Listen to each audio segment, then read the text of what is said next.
Welcome to the World United. Welcome to the World United. Next, I invite Shivo. Shivo, are you there? Shivo, yes, sir. Yes, sir. I think the device can be kept in horizontal view. Okay. Sir, yeah. So, Shivo is the founder of Quantum Life, spiritual path for chaotic times, has channeled quantum synthesis, and has deep insight into the yoga cycles. He's the inventor of energy matrix astrology, and he would give a talk on the future of religions, the insights from yoga cycles. Over to you, Shivo. Thank you, Renuka. So, let me start by expressing my gratitude to Mahavtar Babaji. Yeah. One yes. Shivaji, your camera is 90 degrees turn. Just there. Oh, yeah. Yeah. Okay. That's horizontal. Is it possible? Okay, it's okay. Horizontal means this, right? Horizontal is this. No, okay, this. Carry on. Yeah, this one.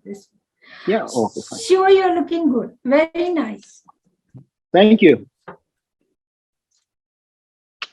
So, let me start by expressing my gratitude to Mahavtar Babaji and his lineage because of the turning point they brought in my life. And that turning point came when I first time came to know that it was Sri Yukteswar who had proposed that we are already in Dwapar Yuga. It was a shock for me. It is apparent that when a lot of people hear that we are in Dwapar Yuga, it's a shock for them also, because we consistently hear that we are in Kali Yuga and we are going further deeper into Ghor Kali Yuga. Now, somehow I never appreciated this Kali Yuga thing because I could very clearly see that our life has improved a lot over past 500 years. Now, when I saw the proclamation by Sri Yukteswar that we are already in Dwapar Yuga, that told me, yes, there must be some truth in that. And after that, I devoted 8 years of my life into researching of Yuga cycles. So I found the astronomical reasons why Yuga cycles exist and developed my own theories around it, that how with the movement of certain stars, the electromagnetism we experience on Earth keep changing, and that's what is the variation of consciousness. So according to the Yuga cycle, let me just share. Have you sent it, sir? Yes. Got it? 1 6. Yes. No, sir, I didn't get any file. Image. Just 1 minute.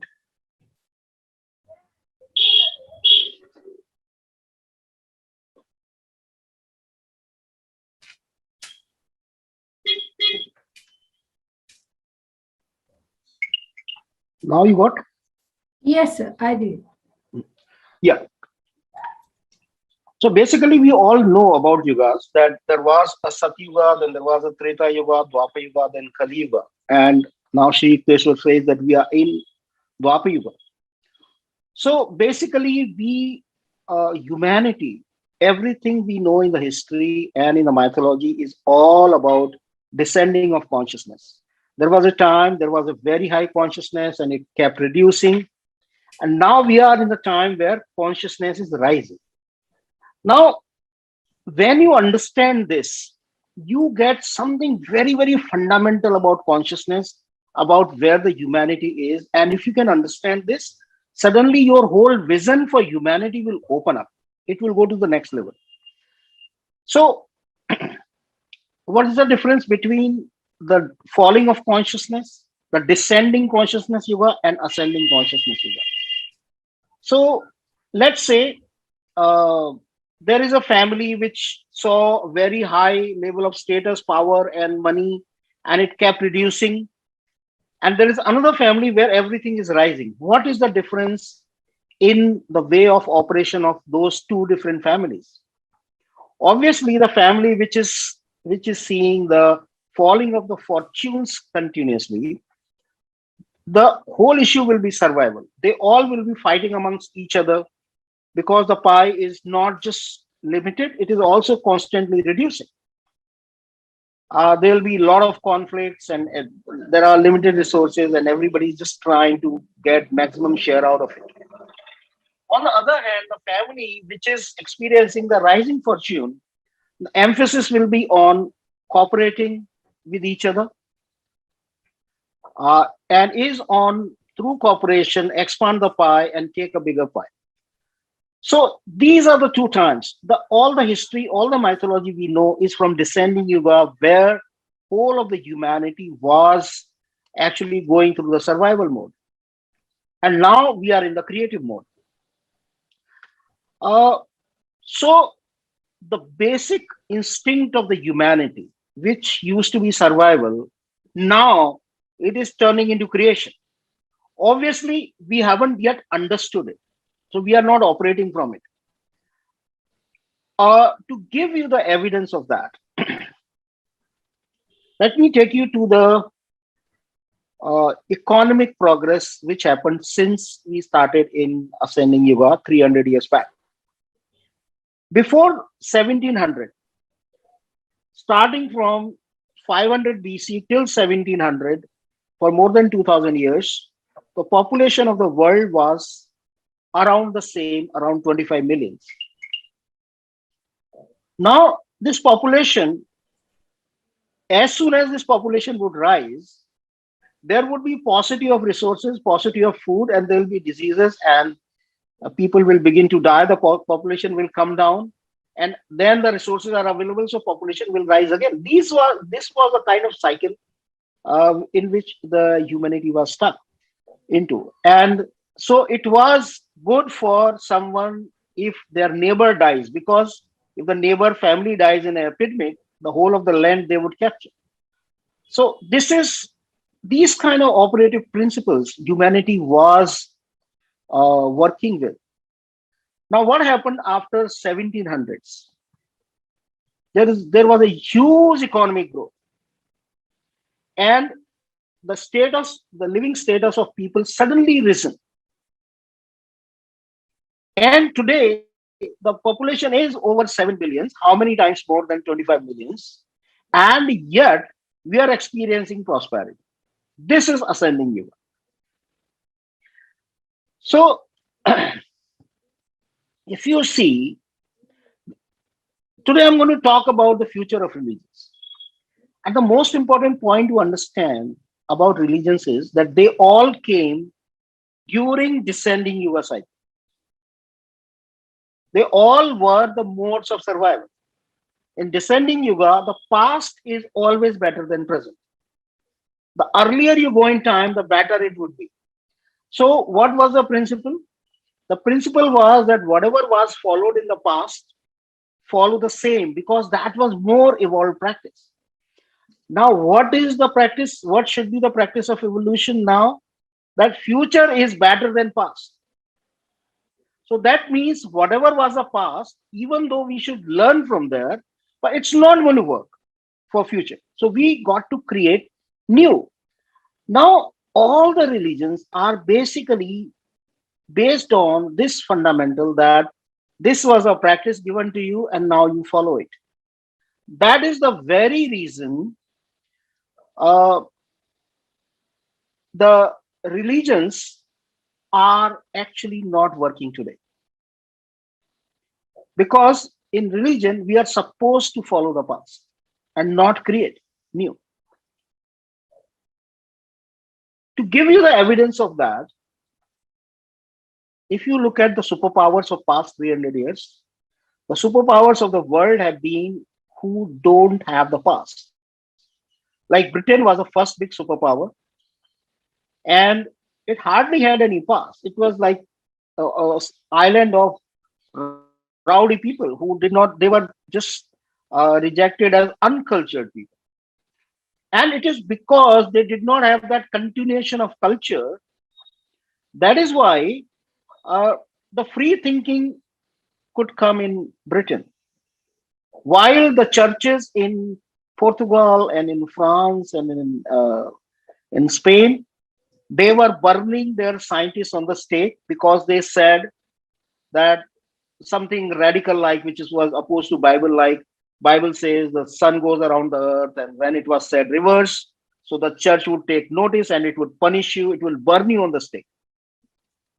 While it was happening in the cultured part of the Europe, in Britain, the free thinking came, the Cambridge University came, where there was a movement of free thinking. That's how the science and technology developed, and that's how the Britain became the superpower. The next superpower, America, doesn't have a past. It was founded just 300 years back. So having a past is, however glorious it is not necessarily a great thing. If it is coming in the way of creation, if we are getting stuck with our glory of the past and we think that we can just live in the glory and we don't need to create anything now, then we are stuck in a rut which will only take us down. Now, if we look at the various religions, so Hindu Dharma was born at the time of much higher consciousness, somewhere in Satyuga, like Bal Gangadhar Tilak says that Rig Veda started 10,000 BC, and he has given enough evidence for that, and that was Satyuga, and then there was a continuation of Vedas in Treta, and in Dwapar we know that Krishna came and Bhagavad Gita came. So Hindu Dharma has a very strong roots in consciousness, and no wonder that the Upanishads became the the inspiration, source of inspiration for quantum sciences in the later part to come.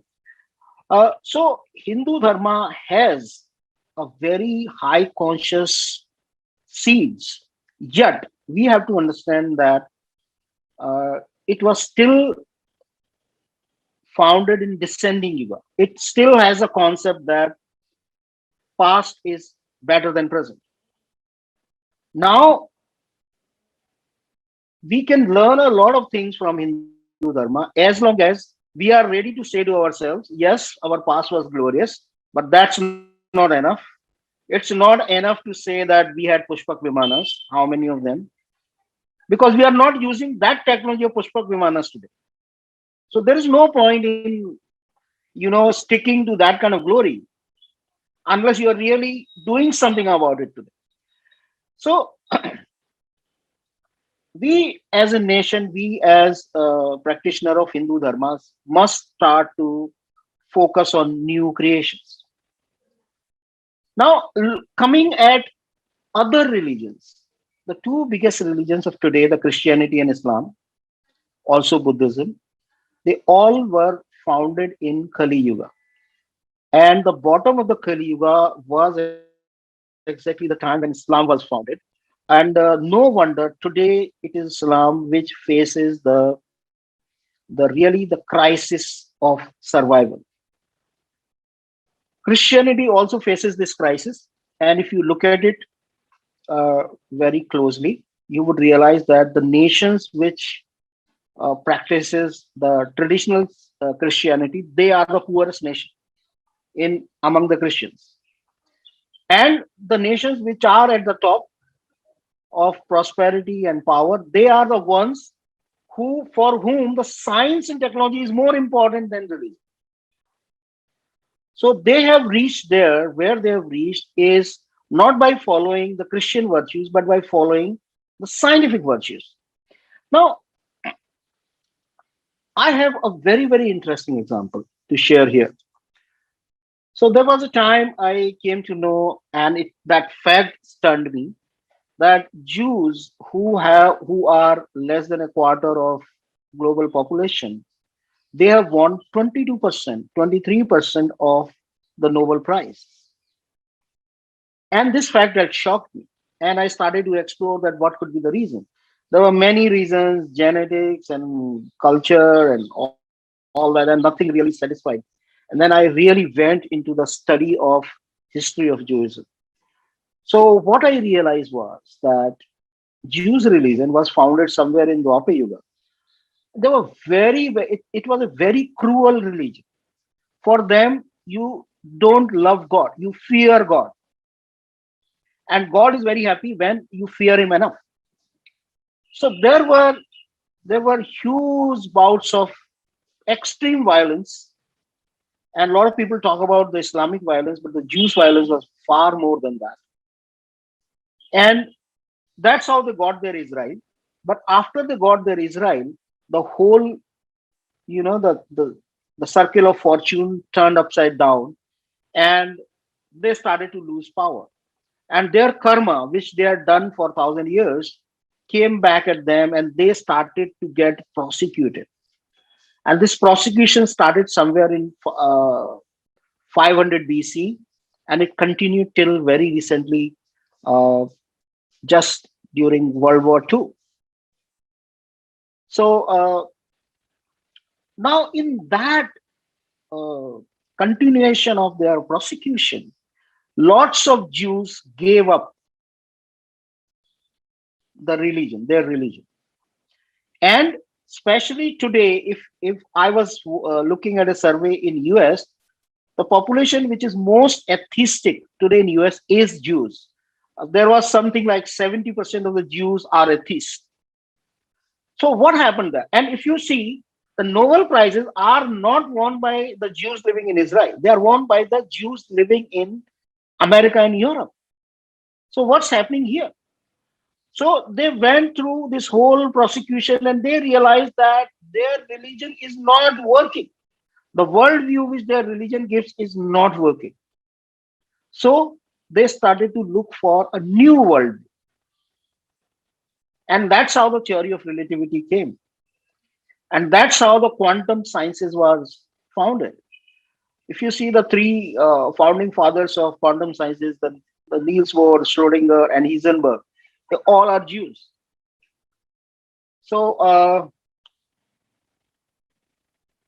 because they realized that whatever their worldview was, what is a religion basically? Religion is a worldview. Religion is a tool for us to understand what the world is, how it is operating, how we should discover our place in that. And that worldview failed for them, so they had to go on a new journey to discover the science. So that was the journey of Judaism, and Jews is one religion which, especially the Jews not living in Israel, they've gone beyond their religion into a state where other worldviews, non-religious worldviews, have become very important. And that is actually showing the route for all the religions in the future. We all have to let go of whatever our religious beliefs are, and we have to go into uh, a whole new consciousness, a whole new paradigm of creation.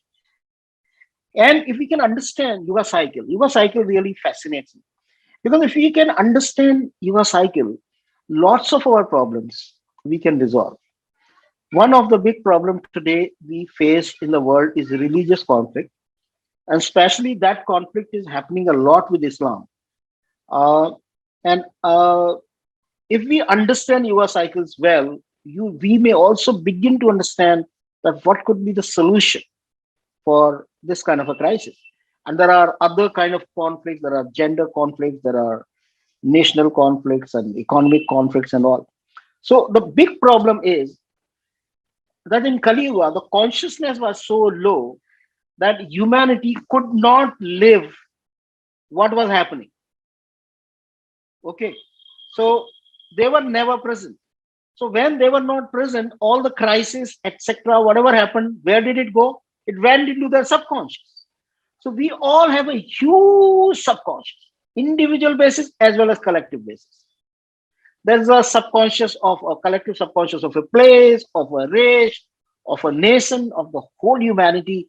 There's a huge collective subconscious. And because we are talking about the unity consciousness here, Upanishad says that Aham Brahmasmi, I am Brahma. So I'm already united. So what is the problem? The problem is this collective subconscious. Unless this collective subconscious is dissolved, we cannot again experience that unity.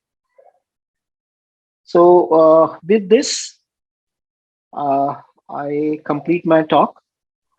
Thank you very much for giving me this opportunity to be part of this esteemed vibrational field, which I really feel has the potential to create something very unique in the world, because the world need guidance from high conscious people, and this group together probably can serve that need. So thank you very much again. Thank you, Shiva. Sir, would you be staying for the panel discussion?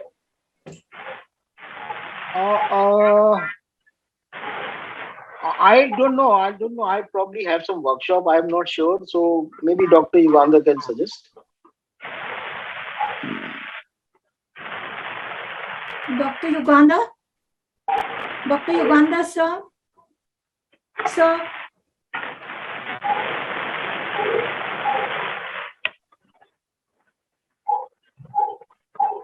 Dr. Yugandhar, sir?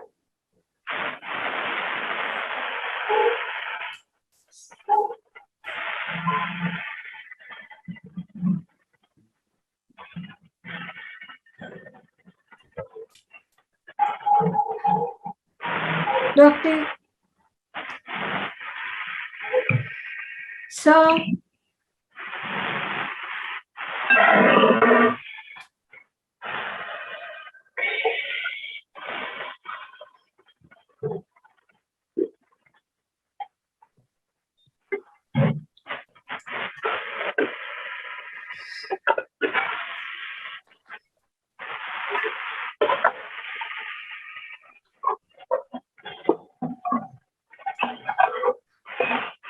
Sorry, Shiva, I would present the certificate of participation to you. Dr. Yugandhar is a bit busy, I think. So the World United presents the Global Transformation Festival Certificate of Speaker to Kontu Shiva. Thank you, Shiva.